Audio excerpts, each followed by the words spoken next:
အားလုံးပဲမင်္ဂလာပါဗျ။ နယူကာဆယ်အသင်းရဲ့ကန်ဝင်တိုက်စစ်မှုကြီးအလန်ရှီယာရာကပရီးမီးယားလိမှာလည်းအခြေအနေကောင်းနေတယ်လို့ချန်ပီယံလိမှာလည်းခြေစွာပြီးအမှတ်ပေးစရာကိုဥဆောင်ထားတဲ့အာဆနယ်တို့အနေနဲ့ချန်ပီယံလိဖလားအတွက်အဓိကပြိုင်ဘက်အသင်းကိုပြောပြလို့လာခဲ့ပါတယ်။အလန်ရှီယာကအာဆနယ်အသင်းဟာဒီဟာဒီချန်ပီယံလိပြိုင်ပွဲမှာပိုဆွဲဖို့တကယ်ကိုကောင်းမွန်တဲ့အခွင့်အရေးတွေရှိနေတယ်လို့ပြောကြားလိုက်ပါတယ်။ဒါပေမဲ့လည်းပရီးမီးယားလိကန်ဝင်ကချန်ပီယံလိမှာအာဆနယ်အသင်းတဲ့ပုံမကောင်းမွန်တဲ့အသင်းတစ်သင်းရှိနေပြီးအဲ့ဒီအသင်းက PSG ဖြစ်တယ်လို့ပြောကြားလိုက်ပါတယ်။အလန်ရှီယာကဒီဟာဒီမှာလည်း PSG တို့ကသူတို့ရဲ့ချန်ပီယံလိချန်ပီယံပွဲကိုအောင်မြင်တဲ့ကာဝယ်သွားလိမ့်မယ်လို့ထောက်ခံခဲ့ပါတယ်။အာဆနယ်အသင်းဟာပြီးခဲ့တဲ့အင်္ဂါနေ့ညကအီတလီမြေမှာအင်တာမီလန်တို့ကို3-1နဲ့အနိုင်ရခဲ့ပြီးဥရောပမှာ100%နိုင်ပွဲစံချိန်ကိုဆက်လက်ထိန်းသိမ်းထားနိုင်ပြီးချန်ပီယံလိမှတ်ပေးစရာကို3မှတ်ဖြတ်ဥဆောင်လို့ထားပါတယ်။ကနရီတွေကနာဘရယ်ဂျေဆုကပထမပိုင်းမှာ2ဂိုးသွင်းယူနိုင်ခဲ့ပြီးပီတာဆူချစ်ရဲ့ကောင်းမွန်တဲ့အဝေးကန်ချက်နဲ့အင်ရှင်တို့ချီပါဝိုးတကူပြန်လည်ရရှိခဲ့ပေမဲ့လည်းဒုတိယပိုင်းမှာ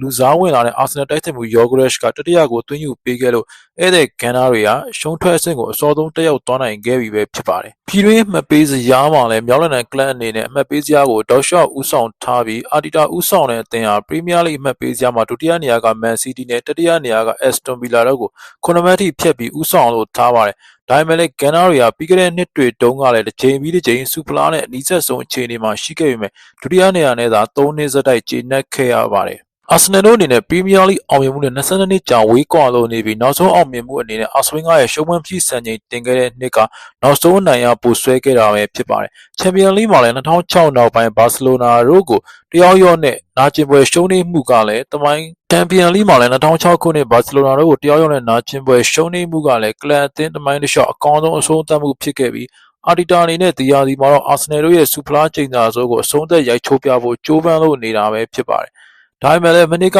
မြူနစ်မှာအင်တာမီလန်ကို9ဂိုးမရှိရလိုက်နဲ့အပြတ်သက်အနိုင်ယူပြီးချန်ပီယံဖြစ်ခဲ့တဲ့ PSG ကဒီယာဒီမှာလည်းနောက်တစ်ချိန်ချန်ပီယံဖြစ်ဖို့ရေပန်းစားတာနဲ့ပတ်သက်ပြီးအလန်ရှီယာက